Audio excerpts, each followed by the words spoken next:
Hey, it's welcome to a rainy Brisbane day and the Gold Coast too. About it. So my name's Jeffrey Shaw, and my co-host is Andrina, who's on the right-hand side. If you see on the screen, I guess is on the left. She's also from Australia. And without further ado, because we've been talking off air before, and we share so much in common. So, Andrina, I'll pass it over to you, mate. All right, thank you, Jeffrey, and good morning, everybody, or good day, good evening, wherever you are in the world, or if you're listening to the replay. Today is the 3rd of April. We're swiftly going through months by month.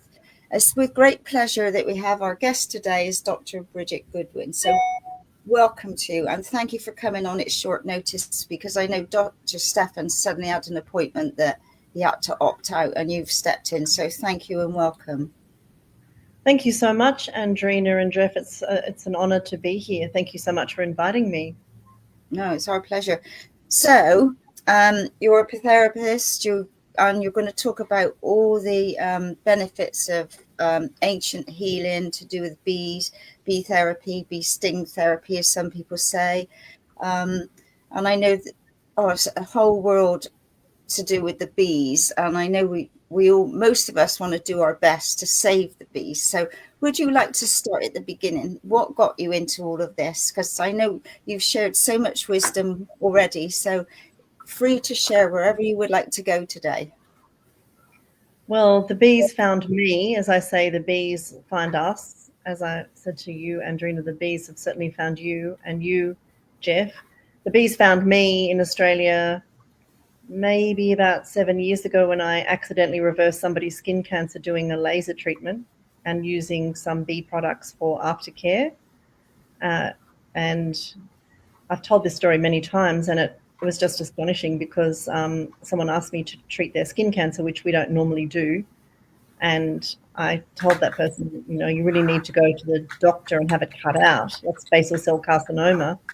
And she said, yes, but I don't want my face to be cut. And she got permission from the doctor, and I tried with a little laser device I have from Korea.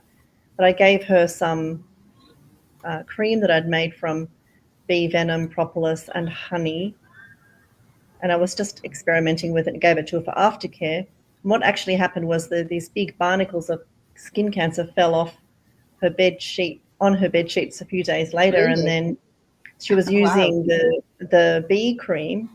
And what happened was her face healed and the cancer didn't come back. And I was just utterly shocked and wasn't really aware of what I'd done. So I immediately started studying apitherapy, and I actually found Dr. Stefan in Romania. And I signed up to study his course because I just couldn't really believe what I'd done. It was totally accidental. And I found out that most of the bee products actually have these extraordinary anti-cancer qualities. And I said to him, Dr. Stefan, this is so amazing. Australia is a country with terrible skin cancer, and many people in my family have this problem. I said, I'd like to set up an Australian Apitherapy Association and raise awareness about how this can help, because, just so many people, I'm sure Jeff will confirm, so many people here have just terrible problems with skin cancer. So that started my journey, and because I'm a bit of a serial student, I signed up to go to study apitherapy in China, and I did an apitherapy diploma in Beijing with a translator, and to my joy, really, they put me on a training program in the Chinese hospitals where, as it turns out, bee venom therapy has been used in traditional Chinese medicine for 4,000 years. So in the hospitals, this was just so extraordinary. In the hospitals, they have bees in a little Perspex box on the trolley alongside the anesthetic and all the normal things you see in a hospital. It's just the bee, and the doctors step out onto the balcony and get more bees when they run out of medicine. They call it funglia, which literally means bee therapy. They call it bee needle. And they regard it, I've got beautiful videos that the Traditional Chinese Medicine Society gave me of the animations of, how bee venom therapy, bee needles, been used for thousands of years. And when I was in China the first time, I went to a conference, and they had an apitherapy market of all the bee products that can be used for medicine, many of which we just don't even think about. There's the propolis is highly regarded, which is like a type of glue the bees make in the hive to protect themselves. It's regarded as very powerful medicine. Royal jelly, many types of royal jelly, many types of honey that we know is very effective for wound healing and famously can outmaneuver superbugs because the bees don't become resistant to superbugs the way antibiotics do. So in many ways, science hasn't caught up to how clever the bees have been with their medicine. So for my sins, I've done a postdoctoral thesis in 2023 on treating cancer with bee venom and sonodynamic therapy, and more study in Mexico and Canada. And I've been fortunate through the work through the Apitherapy Association to meet many amazing people around the world that are into this as well. And you discover with all of these countries what we all have in common are the bees. We're talking microbiologists, professors, beekeepers, extraordinary doctors. There's an extraordinary professor of pediatrics in Cairo who, since the year 2000, has been treating childhood asthma, bronchitis, and pneumonia with nebulized honey. No antibiotics, no steroids, no Ventolin.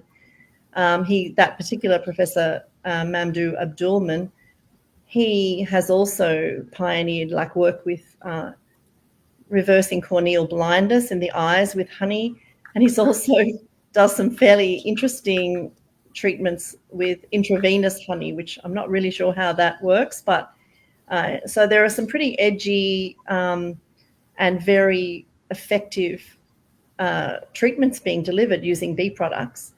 Myself, I've become very interested in bee venom therapy for cancer and skin cancer, and with apitherapy, arthritis is a no-brainer. I mean, I've seen so many people's arthritis reversed from bee venom therapy. It's quite extraordinary. So if I just tell you briefly about my understanding about what just bee venom can do, and it's in the medical literature, it's not me hallucinating. It's been reported in peer-reviewed studies that bee venom can repair connective tissue, which no pharmaceutical drug can do, which is why it's so amazing for knees. It can repair fine blood vessels. It's a bronchodilator, which I'm pretty sure is how I accidentally got rid of my own asthma that I'd had since I was a baby. It is a neurochemical, so it relieves depression, anxiety, and it's also anti-cancer. So there's been a lot of studies actually from Australia. In 2020, a young PhD student, Kiara Duffy, had her finding in the prestigious journal Nature about how bee venom dissolves breast cancer tumours. And that was an animal experiment. But there is a lot of work being done in breast cancer with bee venom and different bee products as well.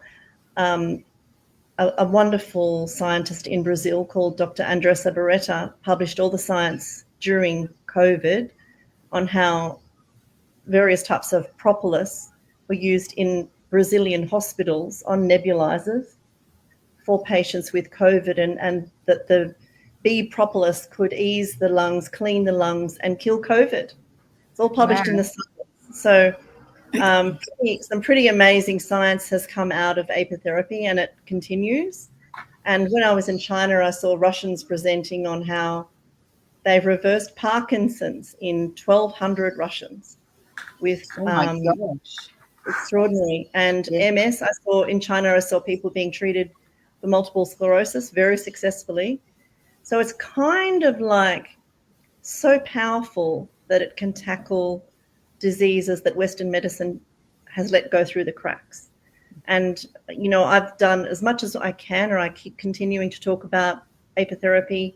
I do a lot of talks at conferences and talks to beekeepers, talks to you guys, anyone who wants to talk about it, because I guess I'm a bit evangelical. I get very excited by how powerful it is, how successful it is. And with my own patients as an integrative medicine doctor, I've seen some extraordinary things. So, it's quite amazing, and I'm really glad to be able to talk to you about it. No, well, it's lovely for your sharing, because we some people know a lot, some people know a little, and it's like, well, if people are listening, I mean, I've got Propolis there, and I keep forgetting to take it. I put it out on the front there, and this morning I thought, oh no, I won't take it because you get a little bit of sticky resin. So I thought, oh, I'll take it afterwards. So where would people start that have got different things going on? Because I know, and I mean, what I'm thinking about is, I can remember years ago we used to use beeswax polish. Well, that's lovely. Beeswax. Yeah. Beeswax is the most lovely product, and beeswax is also medicinal, because beeswax is used in many types of skin creams. It turns out that it's got lovely qualities that merge very gently with our skin. And it's been used for centuries in medicine. A lot of bee products have been used for centuries in medicine. Something I made some skin cream with bee venom, but I also have some cannabis in there as well, because the skin loves that too. It's an amazing antioxidant. And I called it Cleopatra cream, because when you study apitherapy, you go back to ancient Egypt. Yeah. And when you study cannabis medicine, you go back to ancient Egypt. And I was amused to read once that Cleopatra always combined cannabis and bee products for medicine and beauty. So I make this Cleopatra cream for my patients, and I actually can't make it fast enough because they love it so much. And Really, it's quite amazing the results you can get. And it's kind of a spin-off of the original product I made when I accidentally reversed somebody's skin cancer. So my Cleopatra cream can whack wrinkles, and it can also whack basal cell carcinoma. well, could do with some of that, I can tell you. I need to figure out a way to make it.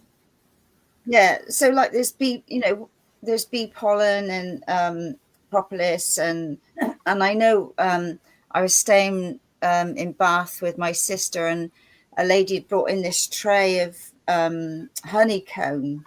Oh my God, it was divine, absolutely. And I think it was about £100 for a small tray, she said, and she'd got it from her friend who is into bees.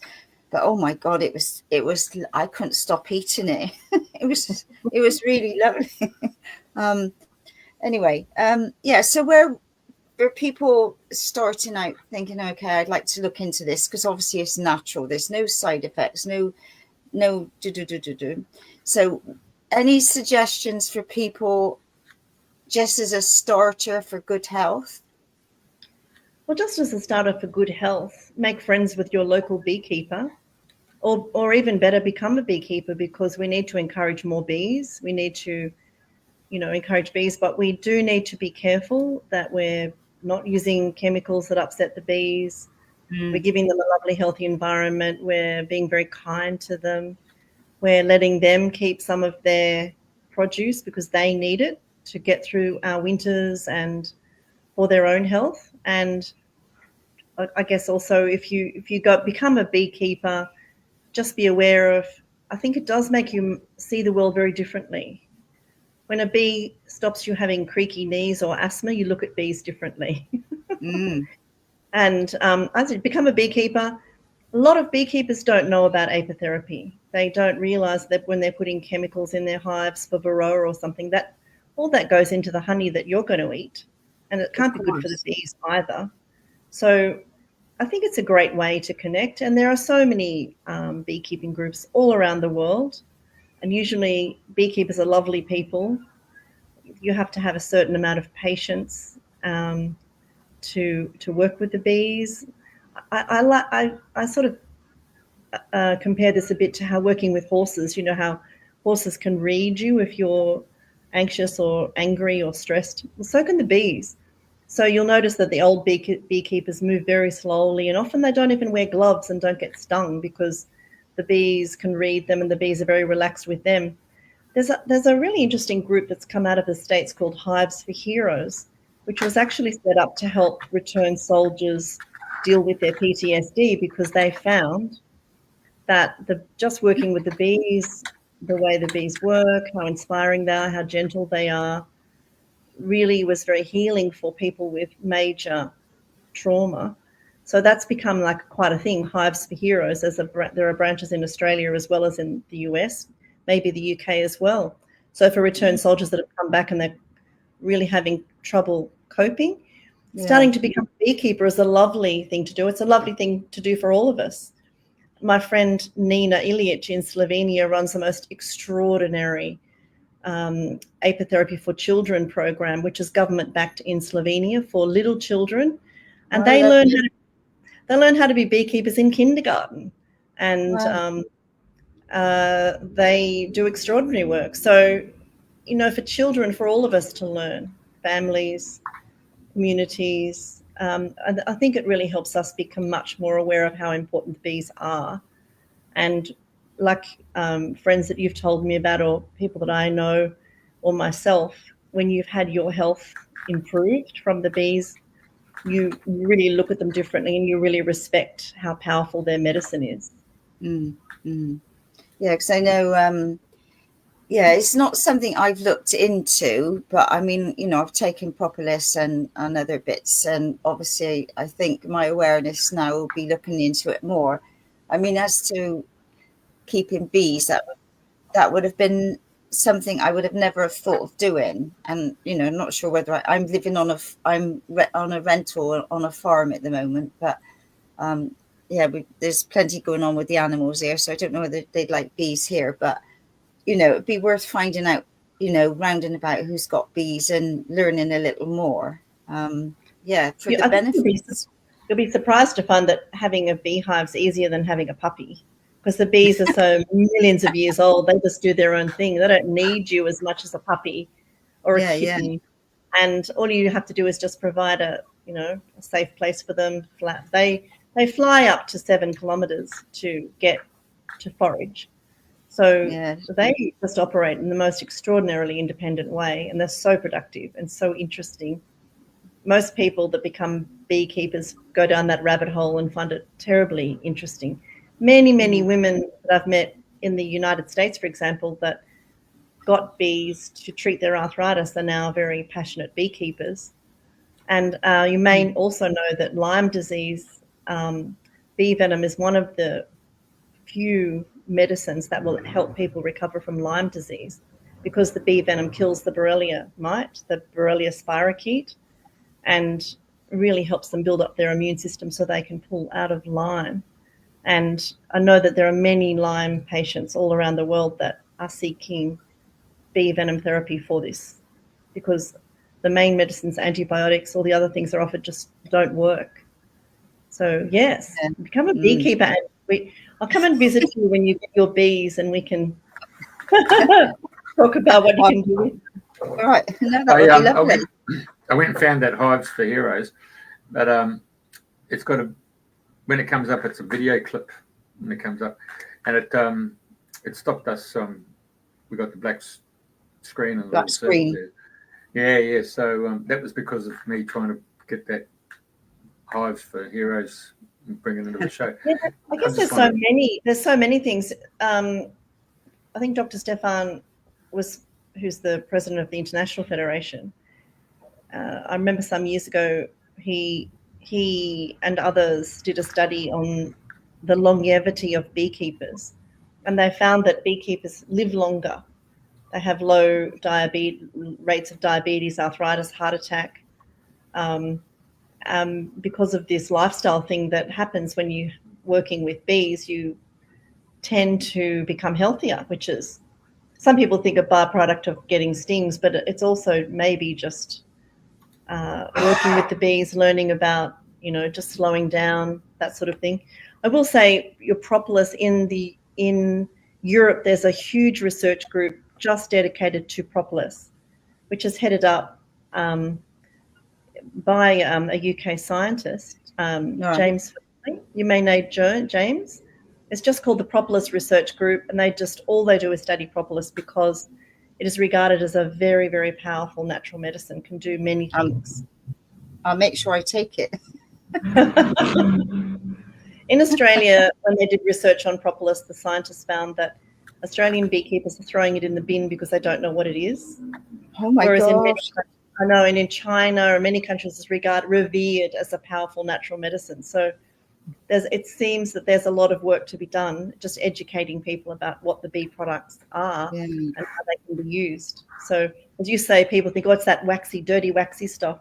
They don't realise it's full of extraordinary medicine that the bees have made to protect themselves, which we can use. And yes, it does gum up things, but it's pretty amazing. Mm. How do you spell that? Propolis, Propolis. There's a lot of dentists that actually use propolis in teeth extraction. There's in the international community of apitherapists, there's a lot of dentists that use it. And I've even seen presentations from vets using propolis when they're doing surgery on, say, a dog or something like that, and they're sewing up the wound. They'll put propolis inside the wound so that it doesn't become infected as it's being stitched up. So it's used a lot for medicine. And so many different varieties there. Oh God, I know I that say. you can buy it for very little money in Australia because people really don't know what it is. You know, in our discount farm, it's often $5 a bottle, which I always buy several bottles at a time because I think, wow, it's powerful medicine and people just don't know what it is. You can put some, I've been showing my 88-year-old mother who has some bronchial issues how to put a few drops in an asthma nebulizer, just in water, a few drops of propolis, and just nebulize it. And it's really, it's completely natural. It's not going to harm anyone, but it actually feels like a really strong asthma drug. Like it will really boost your lungs and clean your lungs and give you a lot of relief. So it's amazing how it can be used in so many ways. I'll have to try that because I went to Egypt October and I came back with double pneumonia. I've never been so ill in all my life. And I mean, I was fine to start with, and I just suddenly went. And then because I was so ill over there, I had to have oxygen and different medications, which I don't, as best of my ability, I do everything natural. And this time I had a whammy of all sorts of concoctions, which has taken me a long time to get over. I've lost hair, coming out in handfuls, all sorts of side effects. So yeah, I got a nebulizer, so I might try to put some propolis in and try that to give it a bit more. Give it a whirl. It's so easy. And yes, the propolis will gum up some of the plastic parts, but you can wash them under boiling water. So in apitherapy, they would recommend to you that you should be taking what sometimes they call an apitherapy cocktail: royal jelly, propolis, raw honey, and mix up a cocktail and have that with bee pollen, because all of the bee products are superfoods and all of them will boost your immune system, and that will help you. If you have that every day, that will help you become stronger, will help your hair grow back and clean your lungs and boost your immune system. And if you nebulize propolis as well, that's a beautiful thing to do. I'll try that out later. Thank you for that tip.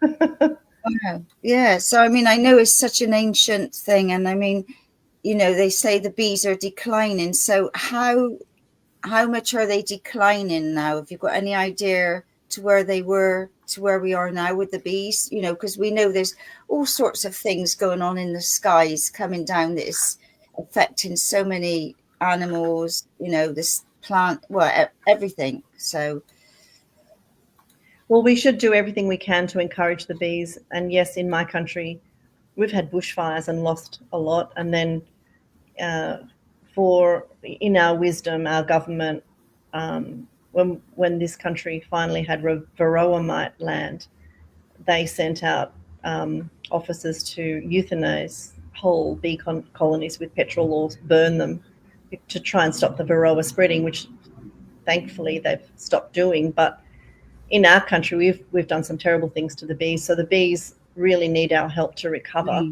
I mean, really, they don't need us, but we should do what we can as beekeepers to encourage them, nurture them, let them build up.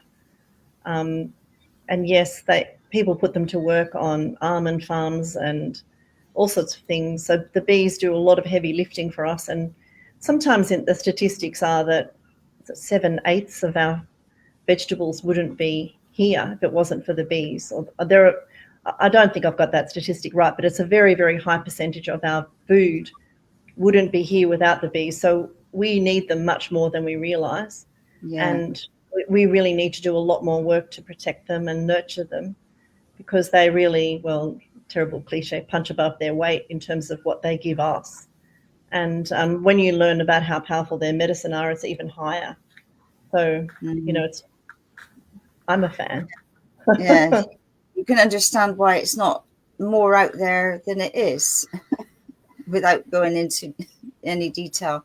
Because I know, I like where I am, I there's a pine cone forest, and I took a walk up there the other day, and just going along, like every, I don't know, 50 yards, something like that, there was a bumblebee, and all I could hear was these magical sounds, and then I go along a bit more, so that, you know, they were all out and about in the woodland in force. It was lovely. So you know, I love the sounds, and I mentioned to you that I used to, in the workshops, teach the bumblebee humming for people to hit like your inner toning. So yeah, so bees are so powerful. So what else could we do? I mean, I remember in Australia, I couldn't tell you what the tree was now, and this tree was all in blossom, and it was full of bees. I recorded it yonks ago, but I was just stood there, and it was like, oh my God, it was just incredible. And there must have been hundreds on this tree, you know. All I could see was all this movement going on and the sounds. It was incredible. That sounds beautiful. I like to say the bees show us where the medicine is, and many flowering trees and plants the bees adore. You know, lavender, rosemary, the wattle here in spring in Australia, the red flowering gum trees that we have the bees love those. A lot of the European trees, all the flowering trees, the bees really love them very much and use them for the medicine. And when you get into apitherapy and study, say, herbal medicine, a lot of the herbs like echinacea and all the flowering herbs that we use, people deliberately merge the bees with those. Bees love cannabis. They absolutely love it. I've got a hemp license in Australia, and when my hemp flowers are on, I took my GoPro camera in to film how much the bees are reveling in the hemp flowers, because I think, as I said, the bees show us where the medicine is. So it's actually a joy. I share that with you when you can see a tree full of bees just savoring the pollen and reveling in it. It is a really exciting thing to do.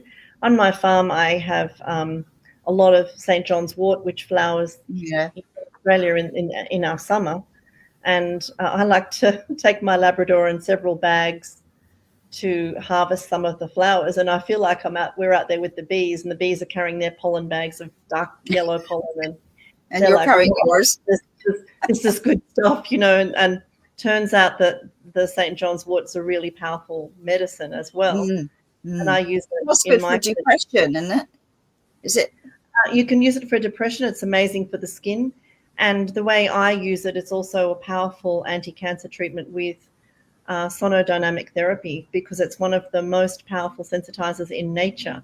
So it's kind of amazing, you know, how much the bees know. The bees know all this. The bees go to the flowering plants that are really beneficial for us, for medicine, and they show us where it is. Often I think people aren't smart enough to realize, which is why we're not respecting them more than we are. But I think people don't really understand a lot generally about how powerful the plants are in our health. And I tend to think a lot of this talk about apitherapy bees, it's all about education. And when you look at, you know, all the big subjects that are being tackled, for example, in the States now with Robert Kennedy Jr. trying to talk to the Americans about diet, you realize it's all about education. And I think that a lot of these basic things in how we should eat, how we can be healthy, how we can coexist with bees, with the planet. It all comes back to education. And the fact that we're all stressed, we're all living in cities, we're all unwell, means I think we've lost our way a bit. So maybe I'm getting a little bit, in line with what you're saying your main objectives are with your program. But it's very interesting to connect with these natural energies and natural medicines to find, when you find them and start using them, they're actually pretty reliably powerful. And I think that it's a bit of a sad thing that since 100 years ago, they had the Flexner report in the United States that was totally aimed at discrediting natural medicine and running out of town the women that were herbalists and only allowing white middle-class males to be doctors. And that's a century ago, and we're still running that line. Yeah. So people still believe, oh yeah, natural medicine, no, that doesn't work, does it? Or that's Yeah, witchcraft. Like Carol has written, my medical herbalist cured my shingles instantly with oil of St. John's wort after weeks of agonizing pain. Amazing. And I know I watched a little video of a guy that had shingles. Hi Anna. And they were putting the venom on. It was all up his arm, and he said he could feel it going up his face. He could feel it was starting to blister, not anyway. And this guy's putting the venom on him, and he's got it was hurting. And he said his wife was feeling it more than he was, but he said within hours he could feel all of this going down, and he could feel this not coming to a head. And he'd slept, and within a week, all of this had gone right down. Yeah, it's amazing. I mean, a common injury is rotator cuff or tennis elbow or tenosynovitis or carpal tunnel syndrome. These are just easily fixed with, really the bees just take that away straight away. But people go and have surgery, which I feel really sad about, because they should try, but if you mention a few bees to them, they freak out. They think that's outrageous. But actually, when they try it, they're really amazed how successful it is. So, because I know I would try every avenue before I had anything cut out. And I said this to somebody the other day, they cut things out, but the root is still there. They don't take the root away, do they? So anyway. That was last week's talk. It was about cutting ties. Okay. Yeah. Yeah. Yeah, but I know when people go and have lumps and all sorts of removed, but people have choices. But a lot of, when you share about something natural like this, people think you're a nutcase, but they don't do the research. But they'll happily go to the doctor and listen to what he has to say. And yes, they have their place, but you need to do more research on what's going to help you naturally than all the side effects. And I know from my own experience, the side effects were horrendous. But it was do or die at the time, and so they have their place. But then you have to address afterwards how to bring, because I know it sort of knocks your gut flora out for about 6 months, and you've got to start rebuilding yourself back up again. So it's trial and error with some of these things. Yeah, but we live in a drive-in supermarket, mate. Oh, of course it is. You're a customer at the end of the day. Well, hello. So, right. So because I know my friend at Christmas, she said, you need Propolis. So we got some from the chemist, and it was £5 a bottle. And honestly, I'd never even thought about Propolis, not even really understood about it. So anyway, I was taking it because I think I had a cough or something still going on. But I've bought some from somebody else, and I've got the proper stuff, not going through the chemist or the, which I confessed I haven't been taking, but I should be on the case now without a doubt. So could we get, obviously I'm interested in being an elder and the aging process. so Propolis would be a good thing to start taking every day, and then looking into someone, finding a beekeeper, if you can get obviously the organic honey that comes straight from them without going through all the systems. What about Propolis? Not Propolis, pollen, or you can get the organic pollen as well. Can you? Would you say like that every day? I think pollen is regarded as a superfood. There's a famous apitherapist in Portugal, Antonio, who, for an experiment, he did a presentation for us a few years ago about how he lived on bee pollen for 6 months to see what would happen. With his doctor, he had all his bloods tested and everything. The doctor said he was mad, but he said he wanted to do it anyway. He lived on bee pollen. He lost a bit of weight, but he was really fit and well, and he wasn't hungry. And he said that at the end of the 6 months, the doctor decided to do the same thing. So the doctor was really impressed by. I think he also found that his rhinitis went away, and a lot of his, immune system issues improved dramatically. So pollen is a very powerful superfood, but so is royal jelly. And remember, I always say to people, remember the queen lives for 7 years, right? The worker bees live for 30 or 40 days. The queen lives for 7 years. So royal jelly is a very powerful superfood, especially for women and for anti-aging. So, Andrina, get into some royal jelly and take that with the raw honey, with the pollen, do it all. Cannabis. And you'll feel a lot better. Yeah. Yeah. Wonderful. Thank you for that. I will. That'll be the first thing I should be doing some research. I've got some. Do you follow the biohackers? I think of apitherapy as the ultimate biohacking, really. If you get into some bee stings just for maintenance as well, that's also another booster, because you feel great. I've had people tell me they feel like they're a bit high, like psilocybin, after having bee stings. And I've even had old beekeepers tell me that they deliberately leave their gloves off because when they cop a few stings, they just feel really good. So people kind of feel well after a few bee stings, and all of these things are immune boosting. Plus they keep your arthritis at bay, so none of us want that. We don't want to be getting old, being in pain. Definitely not. I just want to come to you about the bees going within 7 kilometres of the hive and collecting. Yeah. They go off, fly all over looking for flowers and even carrying water back to the hive. Yeah. Right. So they're out there looking for all the different medicine chests that nature's provided. Then they bring it back into the hive. And so are they segregating the various pollen from the various plants, or are they mixing it all together as one big? I don't think they sort it and file it. I think if you study the pollens, the wild pollen, when they look at it under a microscope, it's made up of so many different plant materials. Sometimes it can be predominantly, if it's like a hive's placed prominently next to one very powerful flowering tree or something like that, it will be a predominant pollen. But no, the bees go and put it all together, and that's part of the magic, really. The bees put all the medicine together from many different sources. So if the bees didn't have humanity and they were creating it, what's the benefit for them to have a hive full of honey?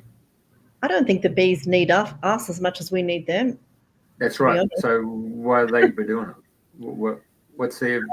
I think I'm not a biologist, and I can't really give you a proper answer to that question other than to say they are millions of years old and they're completely happy.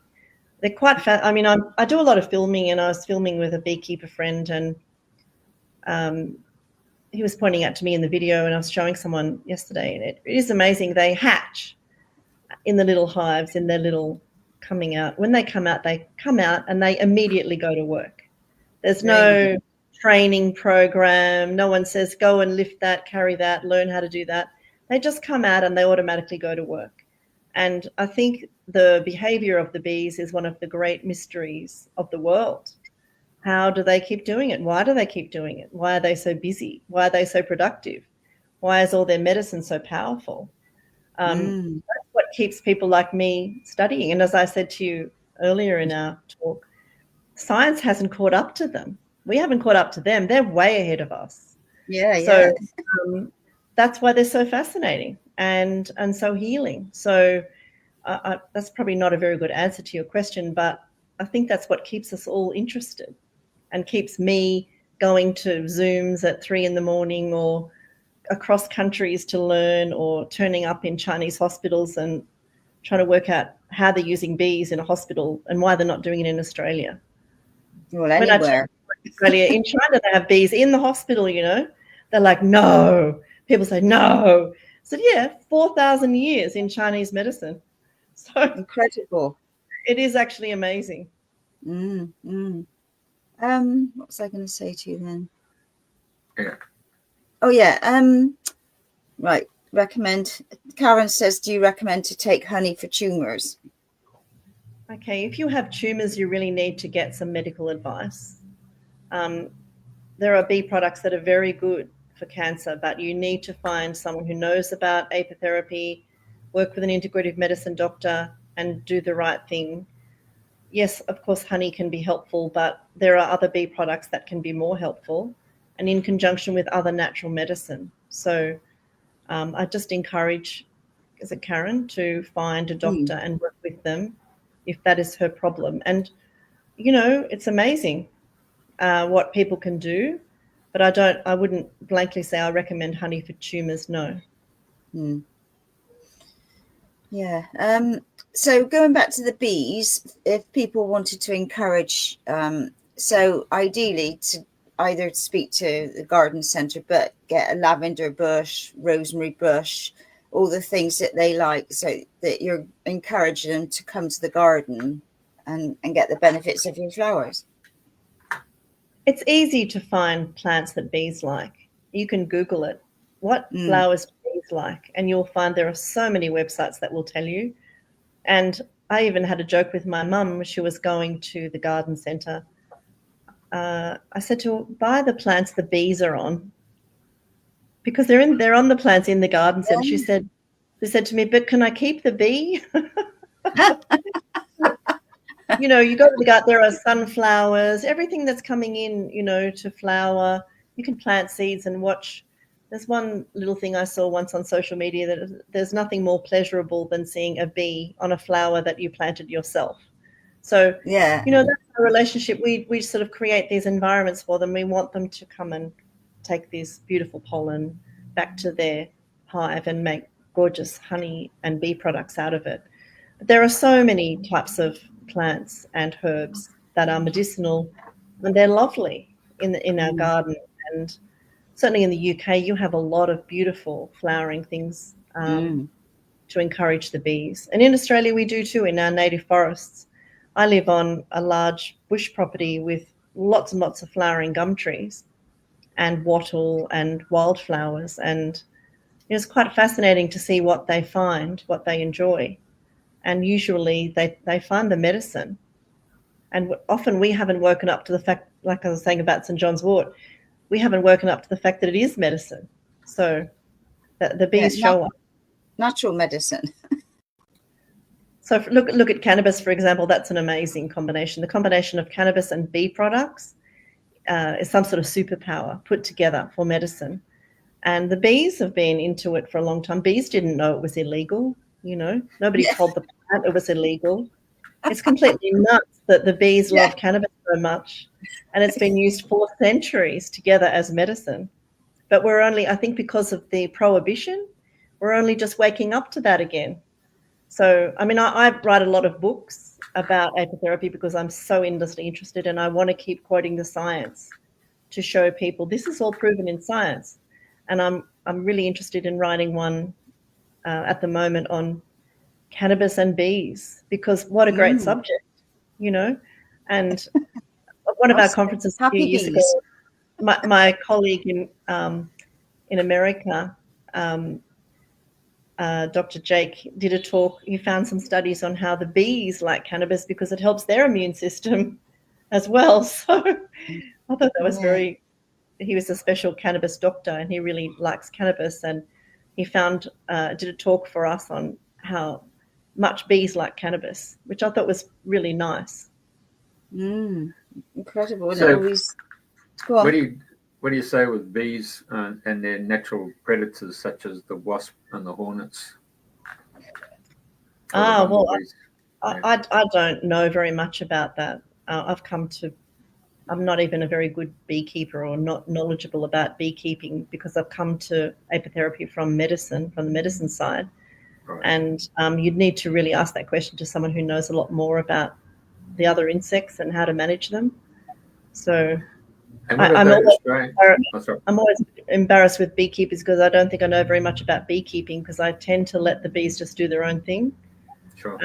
I'm interested in those writers that have studied how bees are in the wild. Like Thomas Seeley's written these beautiful books like Honeybee Democracy, and he's actually studied how the bees are in the wild, and he's written beautiful books about it, and which are really useful for beekeepers to read, because bees behave very differently in the wild, and they say in the wild bees don't have varroa.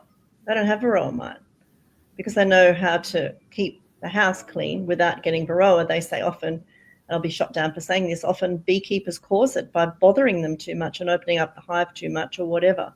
And I don't really want to go into that area because I'm not knowledgeable. But when you're working with bees or you're around bees, you learn that they're very, very independent. And I mean, if the bees aren't happy in their environment, if you're a quote unquote beekeeper, I think that's a strange thing, because you can't really keep bees. They're pretty wild.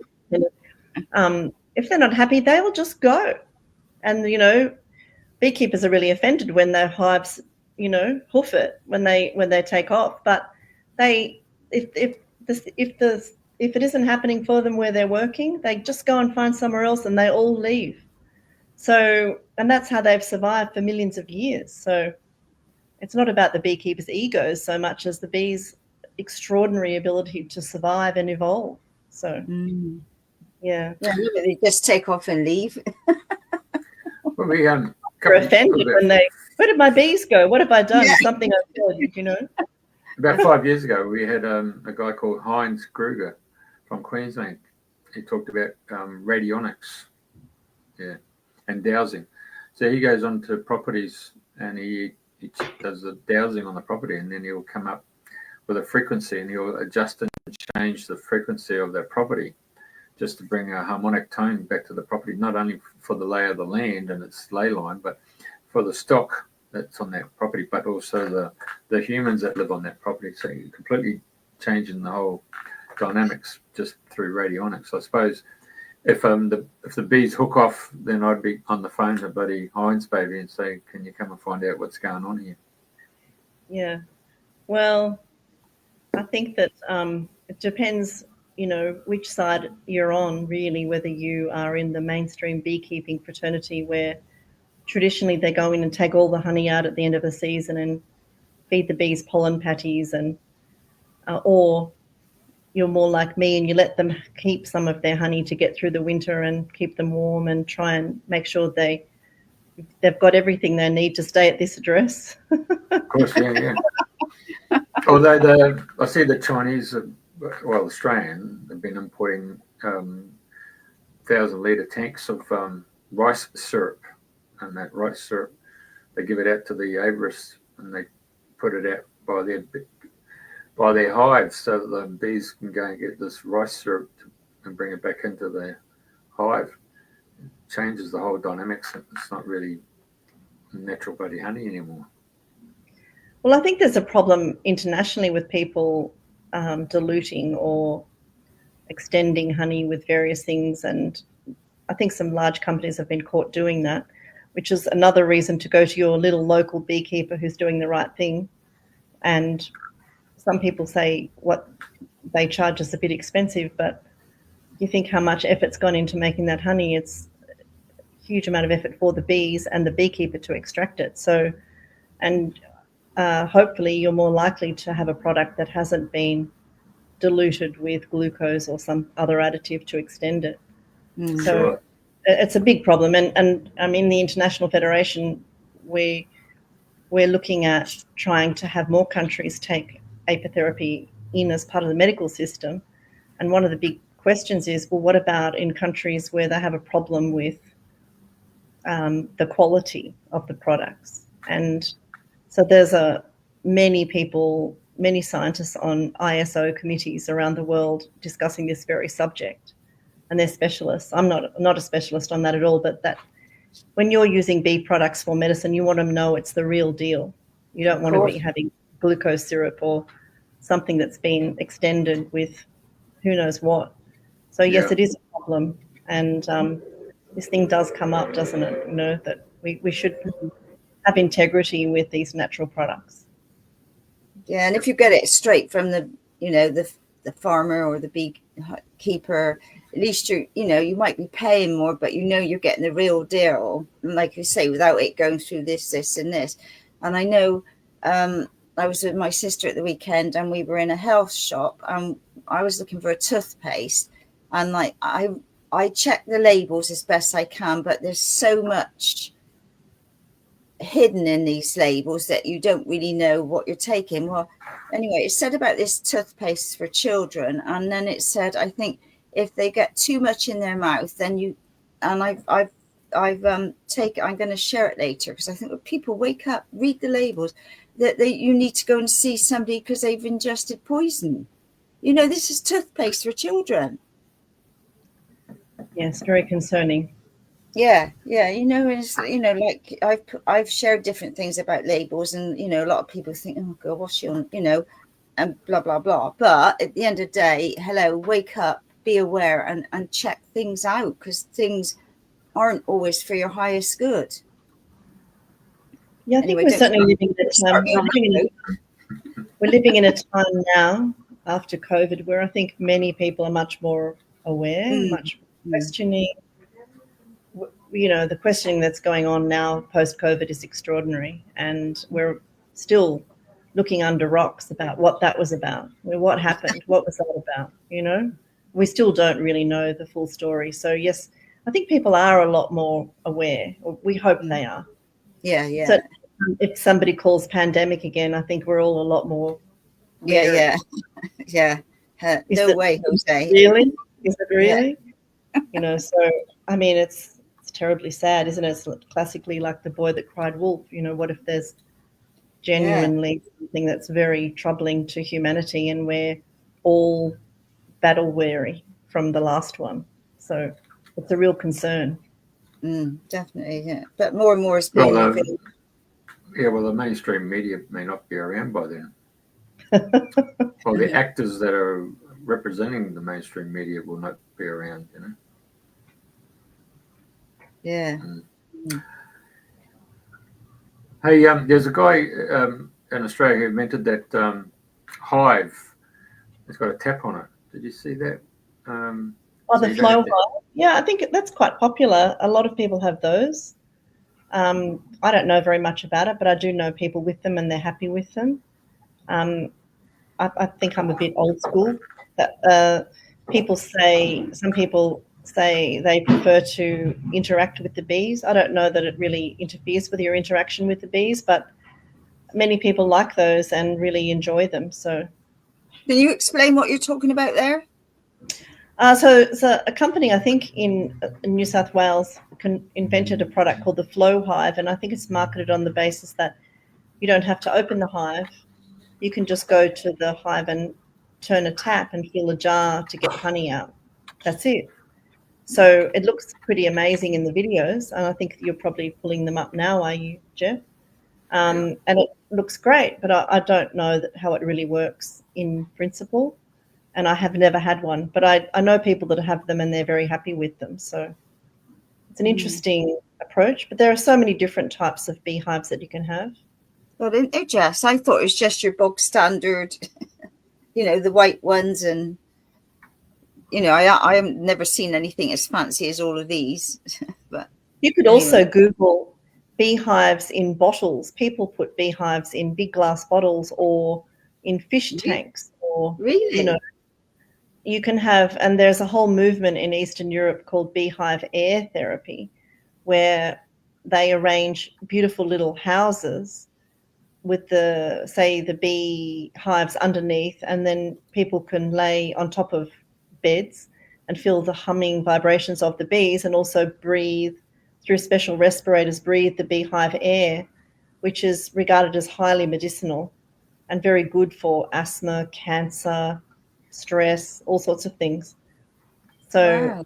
yes, that there are, there's, and in the apitherapy world, there's a whole thing called apitourism, where many of these beekeepers with these cute little bee houses have maps in Italy and France and Germany and Slovenia and Romania, where you can just go and hang out in these beautiful little beehive houses all around the country.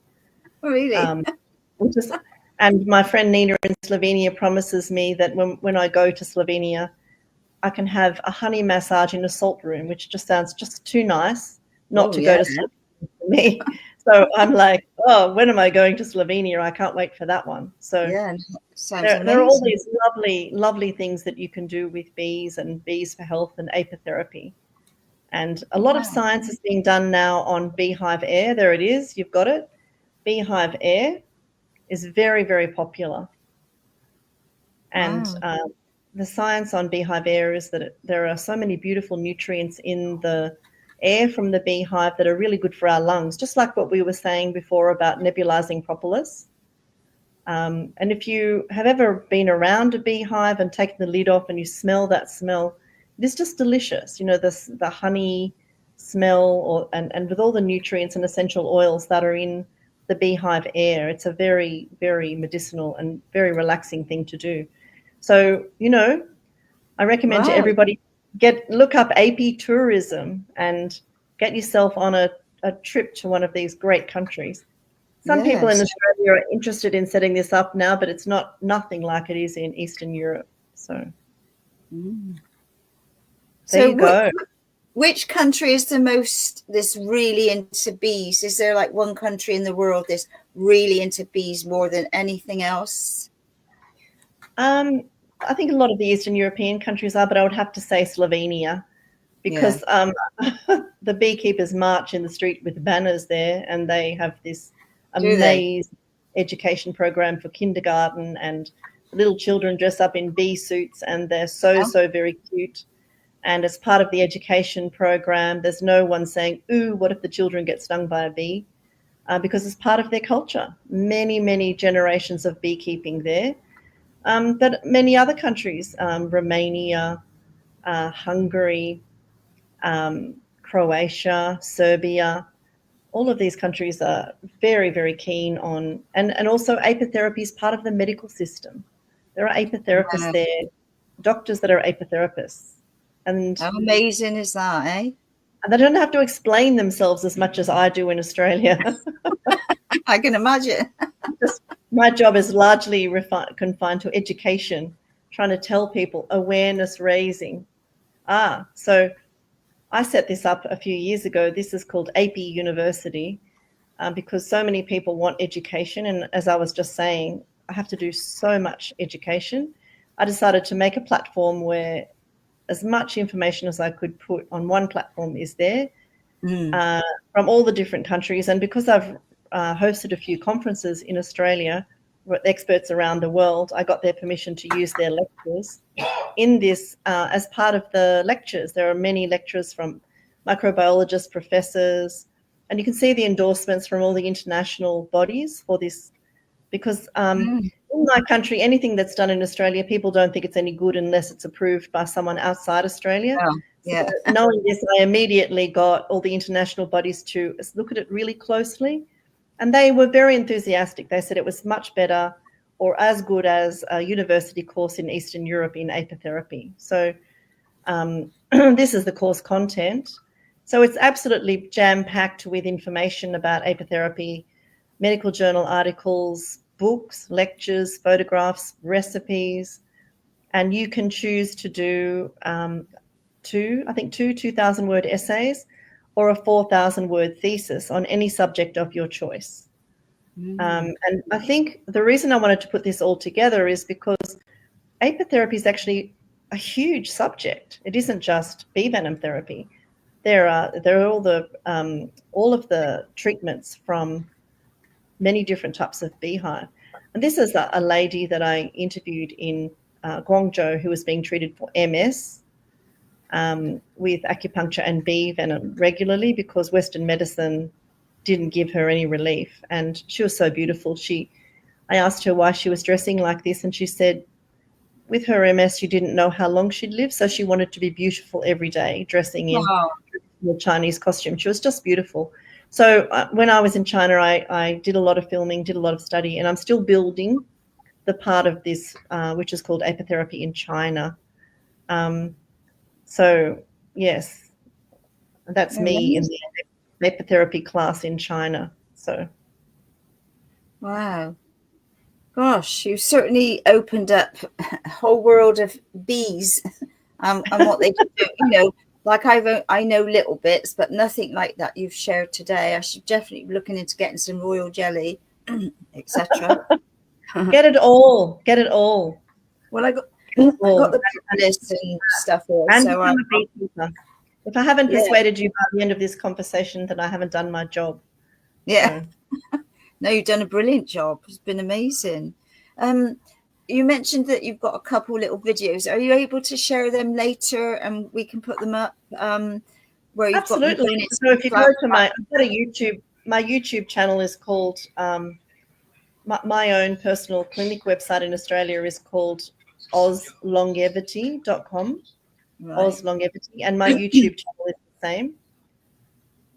Oz Longevity on YouTube. Right. I've got lots of videos there. Right. The other thing I was going to say about animals, because I know Carol put something up about healing somebody's leg with ulcers with putting honey on, and I know I've heard people in the past when an animal's got a sore or something is to put honey on. Or propolis. I know a woman whose dog had a big tumor, and she took it to the vet, and the vet said, yes, I'll have to take the leg off. That operation will be $4,000. And she said while she was saving up the money for the operation, she put propolis on the tumor and it went away. The dog didn't need the operation. No, I bet. Okay, so what's that YouTube channel? Oz Longevity. Just Oz Longevity. Yeah, no, of course we didn't have time to, put all your stuff on because it was such short notice. And like I said, really grateful and thankful that you have. This has been amazing. Thank you. OZ? Is it OZ or OZ Longevity? Oz Longevity, YouTube. LONG? Oz LONGEVITY.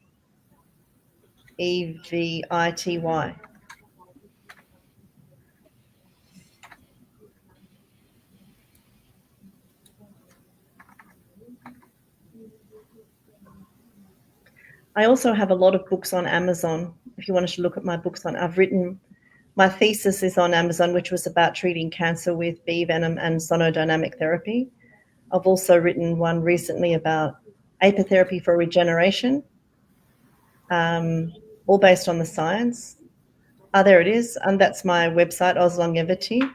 So if you go to just click on the one called videos, just videos, you'll see there's a little video there of a famous Lyme patient in America called John Fulbright. That's his 4-year-old daughter treating him with bee stings, Esme.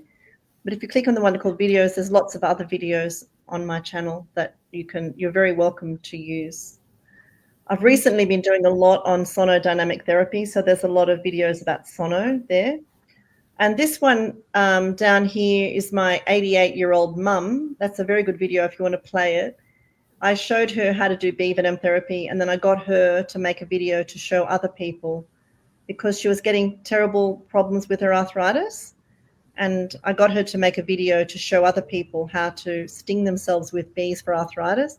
And quite amazingly, it ended up on the national news, my 88-year-old mother treating herself with bees. There you go. Do you want to play it?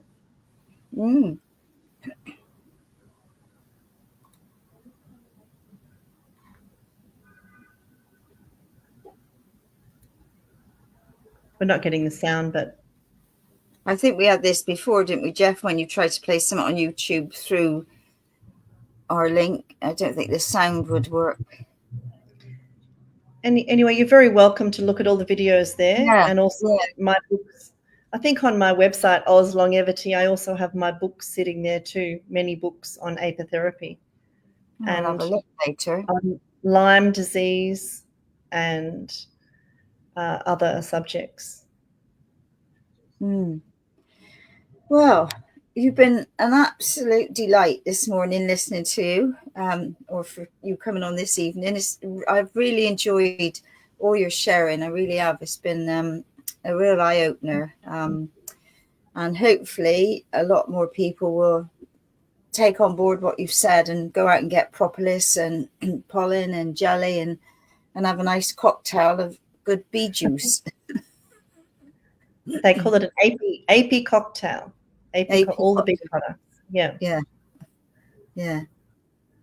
So I don't know what's up. My 5-year-old Labrador had arthritis 5 years ago, and I gave her AP cocktails, and her arthritis went away, and she went really shiny. Other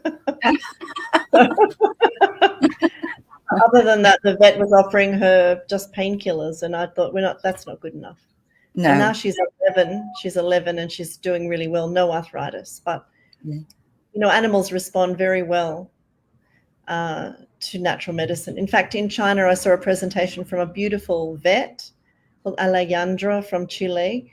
She showed picture after picture of the most extraordinary healing that she'd done using apitherapy, traditional Chinese medicine, acupuncture on horses who'd been really very badly injured. The type of injuries that were in my country, they put them down. And she showed picture after picture, before and after of extraordinary healing using propolis, honey on wounds, bee venom injections for the horse. And the horse has just recovered. And I was so blown away by her, asked her questions, and she told us that in her community, the local community ganged up on her and said, that's enough of this. We want you to treat humans as well as animals. So she said, in my clinic, on this side, I have the animals, and on this side, I have the humans, because they all coming to her extraordinary work as a vet. Wow, that's amazing. And you see these things and you think, and another woman from Romania presenting on how 50 of her patients had gone into remission with MS using bee venom injections. So, this is something that people really need to be aware of, because these illnesses are very challenging in Western medicine and apparently very easy to treat or very successfully treated using apitherapy. So very encouraging. Yeah. Wow. I got so much to look at and watch your videos and look into afterwards and find the local beekeeper and so thank you so much. Become a beekeeper. Become a beekeeper. That's right. Yeah. I'm sure you will. You will. You'll get the bug. I'll have to speak to my landlady and see if she fancies doing some bees. But no, anyway, it's been a real honor. Thank you so much. And people are very welcome to contact me with any questions. And, I'm doing lots of talks all the time, and I get inquiries from around the world, and so many friends on Facebook from around the world. You're welcome to become my friend on Facebook. So many people are from so many countries, it's impossible to keep up with. So, but it is very exciting. Yeah, no, definitely. No, thank you so much. It's been an absolute delight. So, and thank you everybody for tuning in this week, and same time, same place next week. Thank you, Jeffrey. Hey, before we go, I'm going to ask anybody who's watching the show live to go and save it, because you know what's going to happen. Google or Facebook will say it goes against community health standards. So I'm telling you, anybody who's watching the show, go and save the show and back it up on your own hard drive, and then you can privately share it. Yeah, and because this truth needs to get out. That's what it's all about. Yeah. Well, the fact checkers can check everything's in science. So, but even the fact checkers are not really fact checkers, are they? No. Yeah, They another. don't want those. They don't want those facts. Yeah. Okay. Yeah. So if what was I going to say? If you're on Facebook, you can go to hang on a sec. You can go to Apitherapy Australia. No, You no. can I go just want to get. Bridget Goodwin. Hang on a minute. How do we save it then? No, hang on a sec. I'm just what I'm going to do.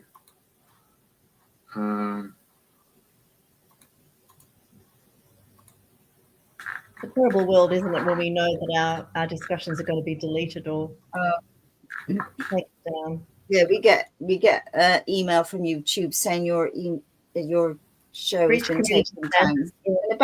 And it was about 3 months ago, and I think no.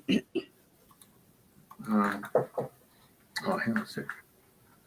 Well, you could put it up afterwards. What people No, need to if I do. do it now, because when it goes live, because it goes to every other platform that we go to. Just, why isn't it bloody acting?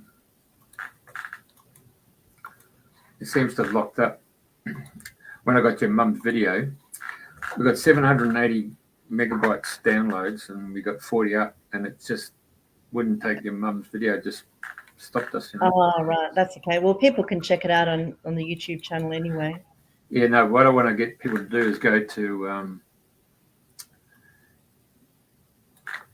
https //fdown.net. Yeah.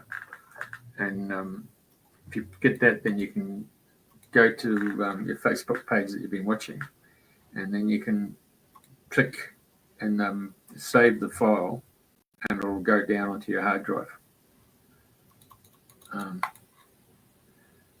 Bloody hell.